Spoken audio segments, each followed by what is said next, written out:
Luz mística sobre la guerra mundial. Primera parte. Resortes secretos. Del libro Enseñanzas de un iniciado, de Max Heindel.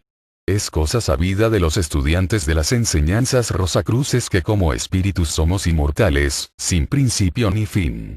Que hemos ido a la gran escuela de la experiencia durante muchos días de vida en el pasado, vestidos cada vez con el cuerpo de otro niño de textura más y más fina, en el cual hemos vivido durante una temporada, algunas veces de pocas horas, y otras de una vida entera, y cuando un día de esta escuela de la vida se hubo terminado, nos desprendíamos de esta envoltura mortal ya desgastada y decrépita, para volver a nuestro celeste hogar para descansar y asimilar durante la noche de la muerte las lecciones aprendidas, para volver luego a renacer y reanudar nuestras lecciones en el punto donde las habíamos interrumpido la última vez. Durante cada uno de aquellos días pasados en la escuela de la vida, encontramos a otros espíritus y formamos lazos de amor y de odio, y después de vidas posteriores, nos encontramos otra vez con ellos para que las deudas del destino así contraídas pudiesen ser liquidadas, y de aquí que nuestros amigos de hoy son los de las vidas pasadas y nuestros enemigos lo mismo. De este modo estamos continuamente tejiendo la tela del destino en el telar del tiempo, y creando para nosotros mismos un vestido de gloria o de pesadumbre según nuestro modo de obrar bueno o malo. Pero nosotros no creamos solamente nuestro destino individual porque, como dice el proverbio, nadie vive para sí mismo.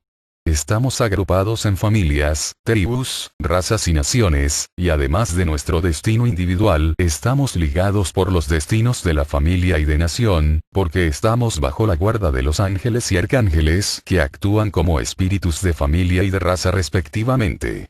Son estos grandes espíritus los que imprimen en nuestros átomos simiente las formas y expresiones raciales del cuerpo físico.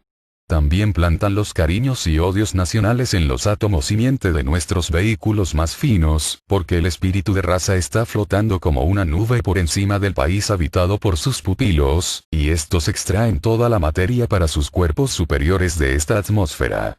En este espíritu de raza, ellos propiamente dicho, viven y se mueven y tienen su ser, y de él están formados sus vehículos. Y más aún, con cada respiración inhalan a este espíritu de raza, siendo una verdad indudable que él está más cerca de ellos todavía que sus pies y manos. Es este espíritu de raza el que les inculca el amor o odio hacia otras naciones, determinando así las relaciones de desconfianza y adversidad entre algunas naciones, y la simpatía y buena fe entre otras.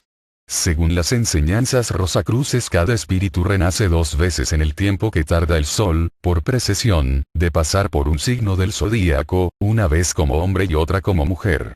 Esto sucede así para que el espíritu obtenga toda la experiencia posible de aquel signo bajo el punto de vista de los 2 sexos.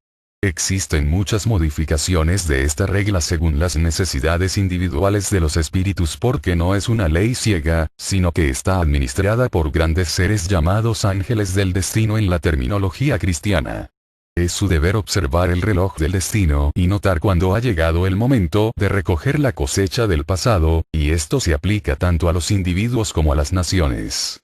Por consiguiente, si estudiamos las características de las naciones envueltas ahora en una lucha gigantesca, y al mismo tiempo los fines por los cuales luchan, y si miramos hacia atrás en la historia, no se necesita evidencia de ninguna clase, ni intuición apenas, para darse cuenta de cómo las causas de la Gran Guerra fueron engendradas en el remoto pasado. Algunos historiadores han sugerido en efecto la idea de que los hijos de Albión son la reencarnación de los antiguos romanos. Según las investigaciones ocultas, esto no es rigurosamente exacto, porque existe cierto número de linajes extraños. Pero estos últimos han quedado de tal modo fusionados con la raza dominante, que lo anteriormente dicho puede ser considerado como prácticamente un hecho. Recordando la historia de Roma, veremos que el espíritu democrático, después del reinado de los primeros 7 reyes, se manifestó en la formación de una república, la cual inició luego una guerra de agresión para obtener el dominio del mundo, y en el curso de esta campaña Roma fue envuelta en una lucha con Cartago para decidir el dominio sobre el Mediterráneo. Para poder extenderse hacia el oeste, los romanos trataron de expulsar a los cartagineses de Sicilia.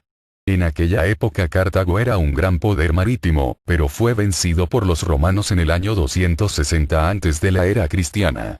Después de esta victoria Roma llevó la guerra a África y fue al principio victoriosa, pero Régulo, el cónsul que se quedó allí, fue derrotado finalmente y hecho prisionero. A esto siguió una serie de desastres romanos en el mar, y Cartago estuvo a punto de reconquistar más de lo que había perdido en Sicilia, cuando Tetulus, otro cónsul romano, obtuvo otra victoria sobre los cartagineses en el año 241, los cuales tuvieron que evacuar Sicilia y las islas adyacentes. Así terminó la primera guerra púnica, que había durado 22 años. Pero no era tan fácil dominar por completo a Cartago. Viendo que Roma era su adversaria en el mar, los cartagineses reanudaron las hostilidades tomando posición en España, y su gran general Aníbal, que odiaba a Roma profundamente, tentó su conquista en la Segunda Guerra Púnica, que fue declarada en 218 a.C. Sus planes fraguados en secreto fueron llevados a cabo con suma rapidez. Atravesó los Pirineos por España y Francia, así como los Alpes, dominando todos los obstáculos y llegó a la Galia Cisalpina con solo 26.000 sobrevivientes de un ejército compuesto de 59.000 hombres. Después de varias derrotas de los romanos, se llegó a la gran batalla de Cannes en el año 216 AJ, donde Aníbal obtuvo una victoria completa. Macedonia y Sicilia se declararon a favor de los conquistadores y Aníbal marchó sobre Roma. Pero hallando esta ciudad demasiado fuerte para él, se retiró hacia el sur de Italia, donde finalmente fue derrotado y Cartago se vio en la necesidad de pedir la paz. Así Roma se hizo dueña del Mediterráneo. Pero el odio de Aníbal quedó vivo, y cuando él y sus compatriotas renacieron en Prusia, mientras los antiguos romanos aparecieron otra vez en las islas británicas como amos del mar, era inevitable que con el tiempo estallase un gran conflicto. Igual que las antiguas guerras púnicas han engendrado el reciente conflicto mundial, así esta gran guerra traerá en su tiempo una renovación de la lucha, a menos que demostremos un espíritu de bondad con el adversario vencido, en vez de tratarle como lo hizo Roma antiguamente, sin piedad ni consideración. Es preciso que se ponga a los imperios centrales en la imposibilidad de hacer daño a los demás.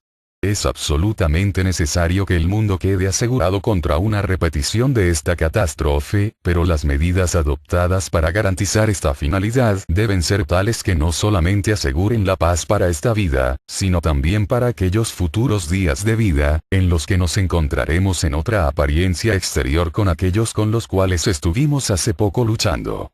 Se debe hacer justicia, pero siempre templada con la misericordia, con el fin de evitar la continuación perpetua del odio, y por esta razón las medidas tan duras como por ejemplo el boicot industrial, son injustas.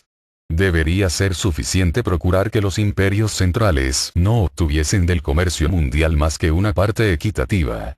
La nación americana recién formada, que no está todavía bajo la dominación de ningún espíritu de raza, ve más imparcialmente, y por ende más claramente, que ninguna otra, lo que es justo. Por esta razón es de desear que las ideas americanas de justicia prevalezcan. Debemos recordar que con una injusticia no será nunca posible corregir otra, y que debemos vivir y dejar vivir. Del libro Enseñanzas de un iniciado, de Max Heindel.